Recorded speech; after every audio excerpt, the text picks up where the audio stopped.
Good morning students, मैं Vikas sir CPC career point classes में आपका स्वागत है। इस वीडियो में हम लोग बायोलॉजी पढ़ेंगे, बायोलॉजी के बेसिक कॉन्सेप्ट के बारे में जानेंगे, बायोलॉजी क्या है इसके बारे में हम लोग जानेंगे, इसके फादर्स कौन है इन सब के बारे में बेसिक जानकारी जानेंगे। तो इसके पहले जानकारी प्राप्त करने के पहले सबसे पहले हम लोग ये जान लेते हैं कि बायोलॉजी आखिर किसका ब्रांच है। साइंस का ब्रांच है तो उसमें कौन कैसे ब्रांच है, किसका कैसे क्या आया उसके बारे में हम लोग जानेंगे। ध्यान दीजिएगा, सबसे पहले हम लोग देखते हैं कि नेचुरल साइंस। ध्यान दीजिएगा, नेचुरल साइंस यानी कि प्राकृतिक विज्ञान।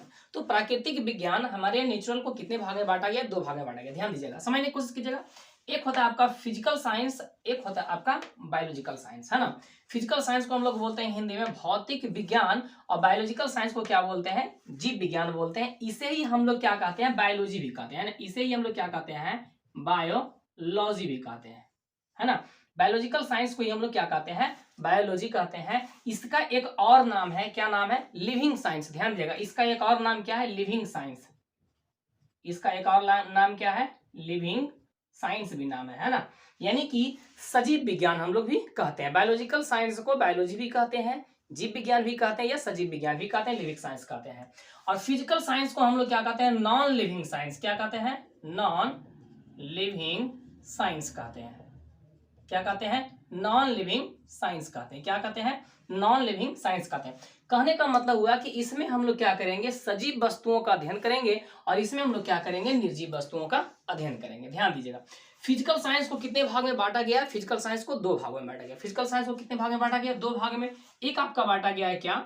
फिजिक्स यानी कि भौतिकी। ध्यान दीजिएगा, भौतिक और भौतिकी में अंतर होता है ना। और दूसरा आपका क्या है? केमिस्ट्री यानी कि रसायन शास्त्र। तो नॉन लिविंग साइंस को दो भागों में बांटा गया है ना। यानी कि निर्जीव वस्तुओं का जो हम अध्ययन करेंगे नेचुरल साइंस का, उसको दो भाग में बांटा गया। एक आपका हो गया क्या? फिजिक्स, और दूसरा क्या हो गया? केमिस्ट्री हो गया। अब आते हैं हम लोग बायोलॉजिकल साइंस में, जिसे हम लोग क्या कहते हैं? बायोलॉजी कहते हैं। ध्यान दीजिएगा, बायोलॉजिकल साइंस भी कितने प्रकार के होते हैं? दो प्रकार के होते हैं। जो आप पहले जानते थे, ध्यान दीजिएगा, उस समय कुछ हट करके बता रहा हूं, है ना। ध्यान दीजिएगा, बायोलॉजिकल साइंस दो प्रकार के होते हैं। एक होता है बेसिक बायोलॉजी, समझने की कोशिश कीजिएगा। एक को हम लोग क्या कहते हैं? बेसिक बायोलॉजी, यानी कि मौलिक जीव विज्ञान, है ना। हम लोग क्या कहते हैं? मौलिक जीव विज्ञान। और दूसरा होता है अप्लाइड बायोलॉजी, है ना। अप्लाइड बायोलॉजी यानी कि अनुप्रयोगिक जीव विज्ञान। समझने की कोशिश कीजिएगा। ध्यान दीजिएगा, बेसिक बायोलॉजी कितने प्रकार के होते हैं, है ना। बेसिक बायोलॉजी कितने प्रकार के होते हैं? तीन प्रकार के होते हैं, आप याद रखिएगा। एक को हम लोग क्या कहते हैं? बोटनी कहते हैं। एक को क्या कहते हैं? बोटनी। दूसरे को हम लोग क्या कहते हैं? जूलॉजी। और तीसरों को हम लोग क्या कहते हैं? माइक्रोबायोलॉजी। ध्यान दीजिएगा, बोटनी का हिंदी क्या होता है? वनस्पति विज्ञान। वनस्पति विज्ञान, वनस्पति यानी कि पेड़ पौधे को हम लोग क्या कहते हैं? वनस्पति। इसे आप कह सकते हैं पादप विज्ञान भी कह सकते हैं, है ना। पादप विज्ञान भी कह सकते हैं, यानी कि पादप प्लांट के बारे में हम लोग अध्ययन करते हैं। दूसरा आपका क्या है? जंतु विज्ञान। जंतु, इसे हम लोग प्राणी, है ना, इसे हम लोग प्राणी कह सकते हैं। एनिमल के बारे में हम लोग अध्ययन करते हैं, जंतुओं के बारे में अध्ययन करते हैं, जूलॉजी कहलाता है ना, एनिमल्स। ध्यान दीजिएगा, हम मनुष्य भी क्या है? एनिमल है, लेकिन बुद्धि जीवी एनिमल यानी कि जानवर है। तीसरा आपका है माइक्रोबायोलॉजी। माइक्रोबायोलॉजी का मतलब क्या हुआ? सूक्ष्म जीव। सूक्ष्म जीव जैसे बैक्टीरिया हो गया, वायरस हो गया, फंगस हो गया, है ना। ये सब के बारे में हम लोग अध्ययन करते हैं, उसको हम लोग क्या कहेंगे? सूक्ष्म जीव विज्ञान कहेंगे। ध्यान दीजिएगा, अप्लाइड बायोलॉजी जो होता है, अनुप्रयोगिक बायोलॉजी जो होता है, इसी का क्या है? अप्लाइड है, यानी कि बेसिक आपका यही है, इसी से करके बनाया गया। जैसे हम लोग कहते हैं एग्रीकल्चर, है ना, एग्रीकल्चर के बारे में अध्ययन करते हैं। जैसे मत्स्य पालन हो गया, है ना, मत्स्य पालन हो गया, समझने की कोशिश कीजिएगा। मत्स्य पालन हो गया, मधुमक्खी पालन हो गया, है ना, कुक्कुट पालन हो गया, भेड़ पालन हो गया। ये सब का जो हम लोग अध्ययन करते हैं, उसे हम लोग किस में आ जाएगा? अनुप्रयोगिक में आ जाएगा, इनके अप्लाइड बायोलॉजी में आ जाएगा। उसी प्रकार से चिकित्सा विज्ञान, है ना, कोई भी बीमारी है ना, उसके इलाज के बारे में जो हम लोग दवाई के बारे में अध्ययन करते हैं, उसको चिकित्सा विज्ञान और औषधि विज्ञान दवाई के बारे में अध्ययन किया जाता है। तो ये अप्लाइड है।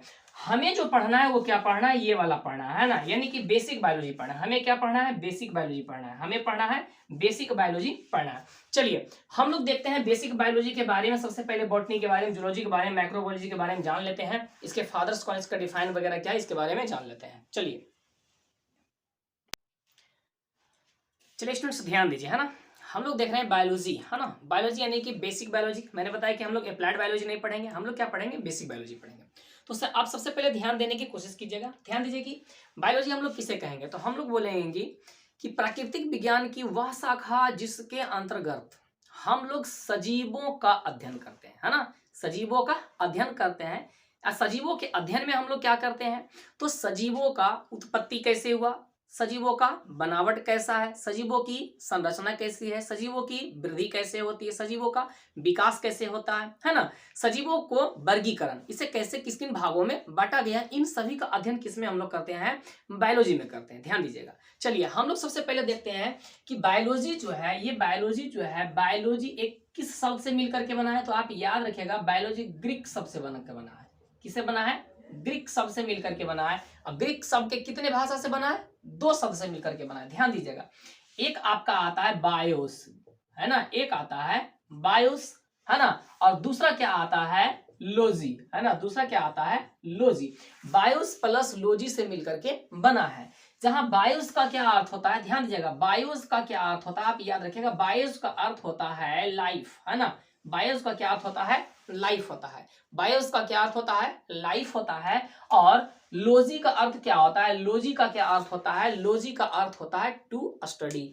लोजी का क्या अर्थ होता है, टू स्टडी होता है। ध्यान दीजिएगा, लोजी का अर्थ क्या होता है, टू स्टडी होता है। इसका मतलब हम लोग क्या कह सकते हैं कि बायोलॉजी का शाब्दिक अर्थ क्या हुआ, है ना, स्टडी ऑफ लाइफ हुआ, है ना। हम लोग क्या कह सकते हैं, स्टडी ऑफ लाइफ, यानी कि हम लोग कह सकते हैं जीवन का अध्ययन ही क्या कहलाता है, बायोलॉजी कहलाता है। क्या कहलाता है, जीवन का अध्ययन ही क्या कहलाता है, बायोलॉजी कहलाता है। इतना तक ने आपने समझ गया, है ना। बायोलॉजी दो ग्रीक भाषा के शब्द से बायोस प्लस लोगोस से मिलकर के बना है। बायोस का अर्थ क्या होता है, लाइफ होता है। लोगोस का अर्थ या लोजी का अर्थ, लोगोस जो है, लोजी का अर्थ क्या होता है ना, टू स्टडी करना होता है। तो बायोलॉजी का शाब्दिक अर्थ क्या हो गया, स्टडी ऑफ लाइफ हो गया, यानी कि जीवन का अध्ययन। और जीवन किसमें पाया जाता है, सजीवों में पाया जाता है। चलिए ध्यान दीजिएगा, एक क्वेश्चन सबसे पूछता है स्टूडेंट्स कि बायोलॉजी शब्द किसने दिया। ध्यान दीजिएगा, तो बायोलॉजी शब्द किसने दिया, बायोलॉजी वर्ड किसने दिया। तो बायोलॉजी वर्ड दो वैज्ञानिक ने दिया था। ध्यान दीजिएगा, सबसे पहले प्रयोग किया था लैमार्क, आप याद रखिएगा, है ना। एक वैज्ञानिक का नाम था लैमार्क और दूसरे वैज्ञानिक का क्या नाम था, ट्रेविरनस। क्या नाम था, ट्रेविरनस। तो लैमार्क और ट्रेविरनस नामक दो वैज्ञानिक थे। इन्होंने क्या दिया था, बायोलॉजी शब्द पहले दिया था, बायोलॉजी शब्द का पहले प्रयोग किया था। ध्यान दीजिएगा, है ना। ये लैमार्क कहाँ के थे, तो आप याद रखिएगा फ्रांस के थे। ये लैमार्क कहाँ के थे, तो फ्रांस के वैज्ञानिक था। और ट्रेविरनस कहाँ के था, तो ये जर्मन वैज्ञानिक था, है ना, ये जर्मनी का था। ये कहाँ के वैज्ञानिक थे, जर्मनी के वैज्ञानिक थे। ध्यान दीजिएगा, ये कहाँ के वैज्ञानिक थे, जर्मनी के वैज्ञानिक थे। और ये शब्द कब दिए थे, तो यहाँ पे याद कर लीजिएगा, 1802 ईस्वी में दिया था। कब दिया था, 1802 ईस्वी में दिया था। अब ध्यान दीजिए, मैंने बताया कि बेसिक बायोलॉजी को कितने भागों में बांटा गया, तीन भागों में बांटा गया। पहला बॉटनी, जूलॉजी और माइक्रोबायोलॉजी, है ना, बॉटनी, जूलॉजी और माइक्रोबायोलॉजी। ध्यान दीजिएगा, बॉटनी जो शब्द है वो ग्रीक भाषा के किससे बना है, बोटेन से बना है। किससे बना है, बोटेन से बना है। किससे बना है, बोटेन से बना है। और बोटेन का अर्थ क्या होता है, ध्यान दीजिएगा, प्लांट होता है। बोटेन का अर्थ क्या होता है, प्लांट होता है। सॉरी, बोटेन का अर्थ क्या होता है ना, कुछ उल्टी पुल्टी लिखा गया ना, इसका हिंदी उल्टी, यहाँ वनस्पति होता है ना, वनस्पति, वनस्पति। बोटेन का अर्थ क्या होता है, प्लांट होता है, प्लांट, है ना, जिसे हम लोग क्या कहते हैं, पादप कहते हैं, या पौधा कहते हैं, या इसी को हम लोग क्या कहते हैं, वनस्पति कहते हैं। क्या कहते हैं, वनस्पति कहते हैं। तो आप याद रखिएगा, पूछ देगा बोटनी किससे कहते हैं, तो ध्यान दीजिएगा, है ना। बोटनी में हम लोग क्या कहते हैं, बोटेन शब्द से बना है, जिसका शाब्दिक अर्थ क्या होता है, प्लांट या पादप या पौधा या वनस्पति। इसमें हम लोग क्या करते हैं, प्लांट का अध्ययन करते हैं, पौधों का अध्ययन करते हैं, पादप का अध्ययन करते हैं, वनस्पति का अध्ययन करते हैं। तो ये आपका क्या हो गया, स्टडी ऑफ प्लांट हो गया। ये आपका क्या हो गया, स्टडी ऑफ क्या हो गया, प्लांट हो गया।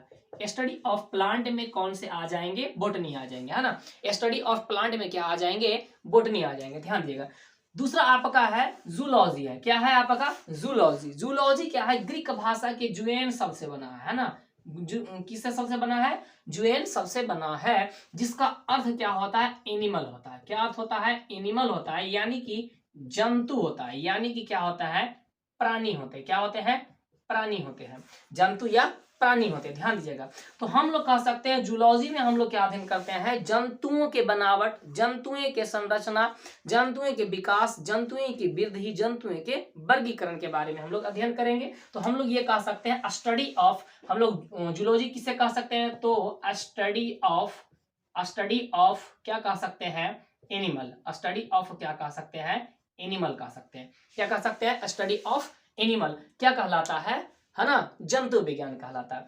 तीसरा आपका क्या है, माइक्रोबायोलॉजी है ना। माइक्रोबायोलॉजी हम लोग किसे कहते हैं, ध्यान दीजिएगा। माइक्रो का शाब्दिक अर्थ सबसे पहले क्या होता है, माइक्रो का मतलब होता है सूक्ष्म जीव। सूक्ष्म जीव होता है, सूक्ष्म जीव जो हमारी नंगी आंखों से, खुली आंखों से हम लोग क्या कर सकते हैं, नहीं देख सकते हैं। जैसे आपने सुना होगा क्या, विषाणु है ना, विषाणु यानी कि वायरस, आपने सुना होगा जीवाणु यानी कि बैक्टीरिया, आपने सुना होगा कवक है ना, आपने सुना होगा कवक। ये सब हमारे क्या है, माइक्रोज है। ये सब हमारे क्या है, माइक्रोज है। तो जिसमें हम लोग किसका अध्ययन करते हैं, माइक्रो यानी कि जीवाणु विषाणु कवक का अध्ययन करते हैं, वो हमारा क्या कहलाता है, माइक्रो बायोलॉजी कहलाता है, सूक्ष्म जीव विज्ञान कहलाता है या सूक्ष्म विज्ञान कहलाता है, माइक्रोब्स है ना। अब ध्यान दीजिए, आपसे क्वेश्चन पूछता है कि फादर ऑफ बायोलॉजी किसे कहते हैं, है ना। फादर ऑफ बायोलॉजी किसे कहते हैं, तो आप याद रखिएगा फादर ऑफ बायोलॉजी कौन है, एरिस्टोटल। एरिस्टोटल यानी कि जिन्हें हम लोग क्या कहते हैं, अरस्तु है ना। अरस्तु हमारे क्या है, फादर ऑफ बायोलॉजी है। अरस्तु क्या है, हमारे फादर ऑफ बायोलॉजी है। आप ये भी आप याद रखिएगा कि अरस्तु जंतु विज्ञान के भी क्या है, जनक है। आपसे पूछ देगा है ना, फादर ऑफ जूलॉजी कौन है, तो अरस्तु ही है। फादर ऑफ जूलॉजी कौन है, तो अरस्तु ही है। ध्यान दीजिएगा, अरस्तु ने एक बुक लिखा था है ना, उस बुक का क्या नाम था, याद रखिएगा है ना, हिस्टोरिया एनिमेलियम। क्या नाम था, हिस्टोरिया एनिमेलियम, यानी कि एनिमल पर ही उन्होंने एक बुक लिखा था, उसका क्या नाम था, हिस्टोरिया एनिमेलियम। तो दो क्वेश्चन यहां से बन गया। फादर ऑफ बायोलॉजी कौन हो गया, अरस्तु, ये एरिस्टोटल इंग्लिश में होता है। फादर ऑफ जूलॉजी कौन, एरिस्टोटल यानी कि अरस्तु। ध्यान दीजिएगा, उन्होंने बुक जो लिखा था उसका क्या नाम हो गया, हिस्टोरिया एनिमेलियम हो गया। अब ध्यान दीजिएगा next point, father of botany. Father of botany किसे कहेंगे, है ना, फादर ऑफ बोटनी किन्हें कहेंगे, यानी कि वनस्पति विज्ञान के जनक किन्हें कहे जाएंगे, तो आप याद रखिएगा थियोफ्रेस्टस। कौन है, थियोफ्रेस्टस। कौन है, थियोफ्रेस्टस। थियोफ्रेस्टस ने भी एक बुक लिखा था, उस बुक का क्या नाम था, हिस्टोरिया प्लांटेनम। क्या नाम था, हिस्टोरिया प्लांटेनम। आप याद रखिएगा, थियोफ्रेस्टस जो थे वे अरस्तु के क्या थे, शिष्य थे। क्या थे, अरस्तु के शिष्य थे। तो आप याद रखिएगा है ना, गुरु हो गया गुड़ और चेला हो गया चीनी, है ना। तो गुरु ने किस चीज का अध्ययन सबसे ज्यादा किया था, किन्हें फादर माना जाता है, तो उन्हें माना जाता है एनिमल्स। एनिमल्स जो बायोलॉजी था यानी कि जंतु विज्ञान या प्राणी विज्ञान था, उसके बारे में स्टडी किए थे। और उनके जो शिष्य थे कौन थे, थियोफ्रेस्टस। उन्होंने किसका अध्ययन किया था, बोटनी यानी कि वनस्पति विज्ञान के बारे में अध्ययन किया था। और उन्होंने एक बुक लिखा था हिस्टोरिया प्लांटेनम। याद हो गया ना, हिस्टोरिया प्लांटेनम लिखा था। तीसरा आपका है फादर ऑफ माइक्रोबायोलॉजी, है ना। फादर ऑफ माइक्रोबायोलॉजी किन्हें कहा जाता है, तो आप याद रखिएगा माइक्रो यानी कि माइक्रोब्स। माइक्रोब्स यानी कि सूक्ष्म जीव या माइक्रो ऑर्गेनिज्म यानी कि सूक्ष्म जीवों में सबसे पहले जो खोज किया गया था वो किसका किया गया था, जीवाणु का किया गया था। आप याद रखिएगा बैक्टीरिया का किया गया था। और उस जीवाणु बैक्टीरिया का खोज किसने किया था, तो आप याद रखिएगा ल्यूवेनहॉक ने किया था। किसने किया था, ल्यूवेनहॉक ने किया था। और ल्यूवेनहॉक को ही हम लोग क्या जानते हैं, माइक्रोबायोलॉजी के जनक माने जाते हैं, है ना। ल्यूवेनहॉक को ही क्या माने जाते हैं, माइक्रोबायोलॉजी के जनक माने जाते हैं। चलिए स्टूडेंट्स, इस वीडियो में हम लोग रहने देते हैं इतना ही। आप वीडियो को देखिए आराम से, सुनिए आराम से, और उसे शॉर्ट नोट्स में बना करके लिखिए। ये ना कि आप बोर्ड्स पर से देखते जाइए, लिखते जाइए। सबसे पहले आराम से देखिए, उसके बाद आराम से कॉपी पर लिखिए, उसके बाद आराम से याद कीजिए, है ना। आपको लिखा लिखाया तो बहुत जगह मिल जाएगा, लेकिन समझाया हुआ नहीं मिलेगा, है ना। चलिए हम लोग इस वीडियो में रहने देते हैं इतना ही। वैसे स्टूडेंट जो करियर पॉइंट को पहली बार देख रहे हैं, प्लीज चैनल को लाइक, शेयर और सब्सक्राइब करना ना भूलिएगा। वीडियो अच्छा लगता है तो अधिक से अधिक लोगों को शेयर कीजिए। Thank you. अगले वीडियो में हम लोग मिलते हैं अगले पार्ट से। जय हिंद, जय भारत।